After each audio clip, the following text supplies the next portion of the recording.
நல்ல கலர்ஃபுல்லா சரவணபவன் ஹோட்டல்ல கொடுக்குற அதே தக்காளி சட்னி டேஸ்ட்ல நம்ம வீட்ல எப்படி பண்ணலான்னு பார்க்கலாம். அதுக்கு ஒரு பாத்திரத்துல நான் நல்லெண்ணெய் ஊத்திக்கிறேன். ஒரு 4 பல்லு பூண்டு, நல்ல ஒரு பெரிய சைஸ்ல ஒரு பெரிய வெங்காயத்தை நீளமா கட் பண்ணி உப்பு போட்டு நல்லா இந்த மாதிரி வதக்கிக்கோங்க.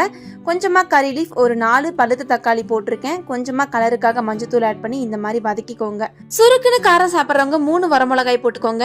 நான் 2 வரமிளகாய், ஒரு காஷ்மீரி ரெட் சில்லி போட்டிருக்கேன். இது கூட ஒரு அரை டீஸ்பூன் அளவுக்கு சீரகம் போட்டுக்கோங்க. தேவையான அளவு உப்புமே சேர்த்துக்கோங்க. இதுக்கு ஆப்ஷனலா கொஞ்சமா ரொம்ப கொஞ்சமா புளி ஆட் பண்ணி இது நல்லா வதக்கிட்டு இப்போ நல்லா ஆற வச்சு மிக்சியில ஆட் பண்ணிக்கலாம். ஒரு அரை டம்ளர்ல இருந்து 1/4 டம்ளர் தண்ணி ஆட் பண்ணி இந்த மாதிரி அரைச்சிக்கோங்க.